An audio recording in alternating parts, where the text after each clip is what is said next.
basically an encouragement to make full-time service a goal in your life. You either start in full-time service, or if you are one of the younger ones, make it a goal that you want to be in full-time service one way or the other. And it's not an unreasonable thing to have as a goal. It is the right thing. You know, if we dedicated our life to Jehovah, it's only natural that we want to serve Him as much as we can, and full-time service is absolutely the best goal that you can have. And so, a recommendation to start as a pioneer.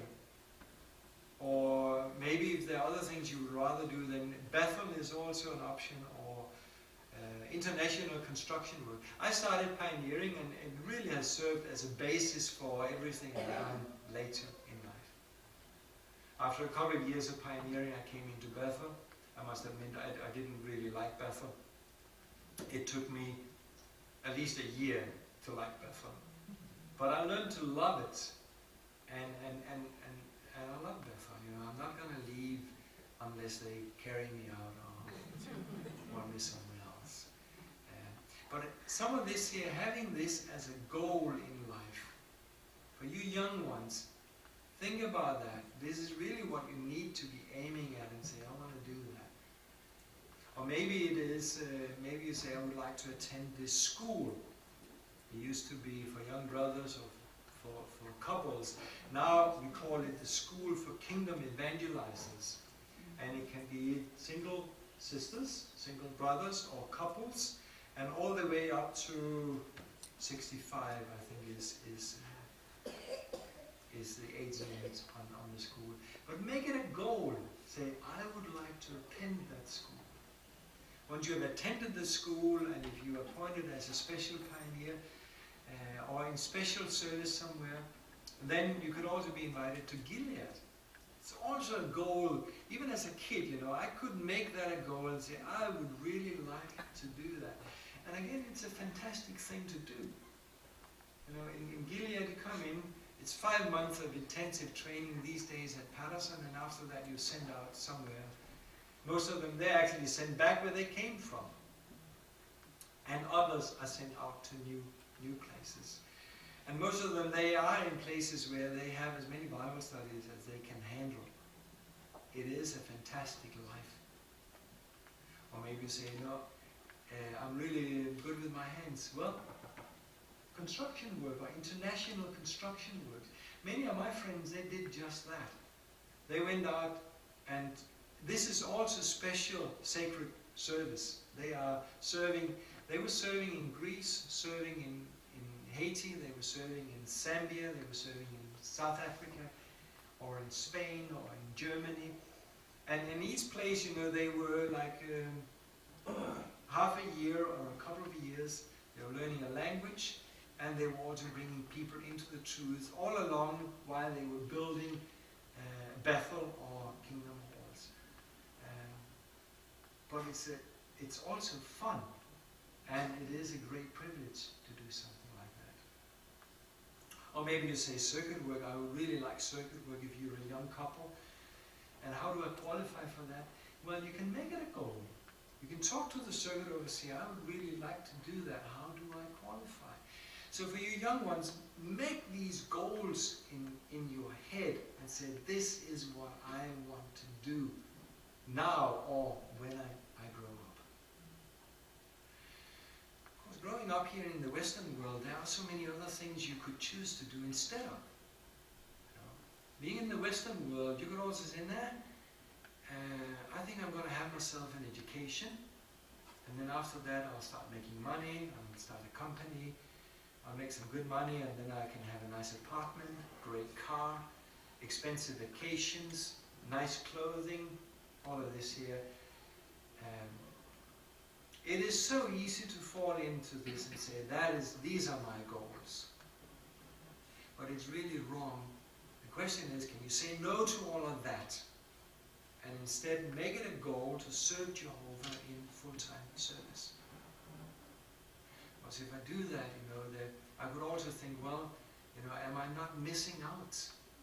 Will I not be less happy if I'm a pioneer? Would it not make me more happy if I had vacation and expensive clothes and a nice apartment or a house or whatever it is? This here actually comes down to trust in Jehovah. What is going to make you happy? Is it making money or serving Jehovah? I want to tell you a story that I came across. It's some years ago now. You might have heard it. It was told at a district convention here on the East Coast. It was a brother who gave the baptism talk. He's talking to the baptism candidate, and then he tells this story.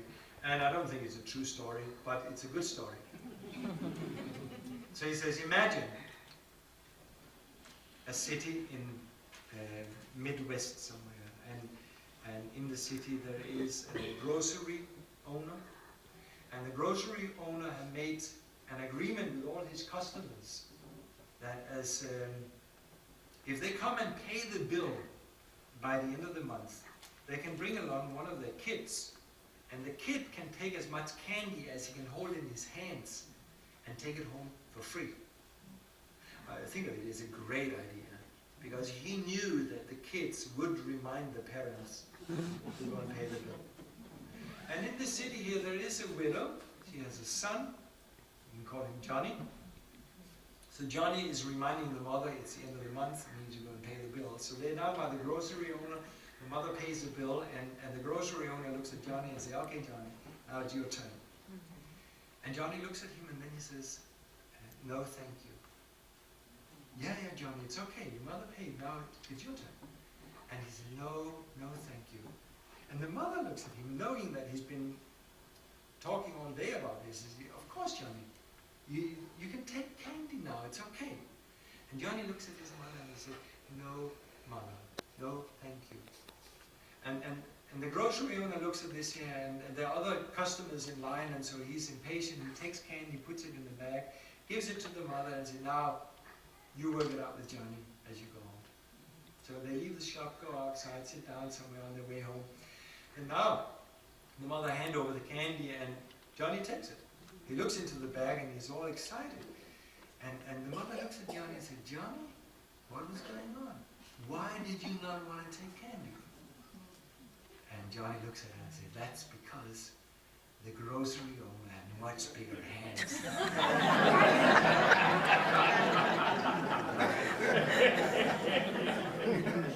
Clever little kid. The baptism speaker then looks at the baptism candidates and says, now, it's also your situation. You can try to go out in this world and see how much candy you can collect in your little hands. But you're much better off not doing it. Let Jehovah give it to you. And you will see that he has big hands. And he takes good care of you. And that is really the experience full-time servants will tell you everywhere. We have the life stories in our magazines. It is the same conclusion on all of them. Jehovah is really good, and he is taking good care of us. One last scripture here. Psalm 37.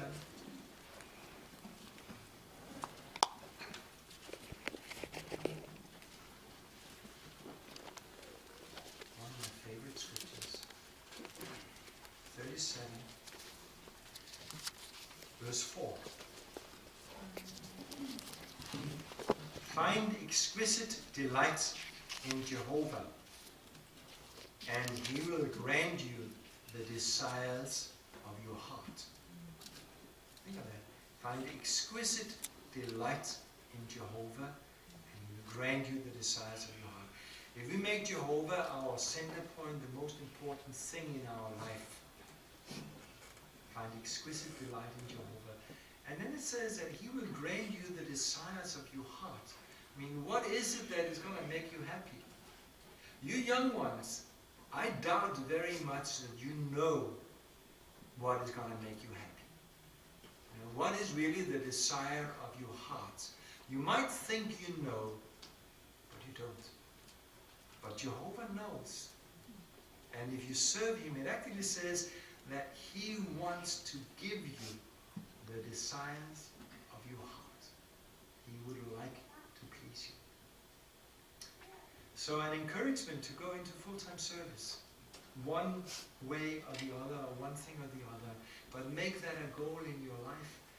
And you'll see when you do that, that Jehovah is good and He has big hands and takes good care of you. That is the end of our afternoon.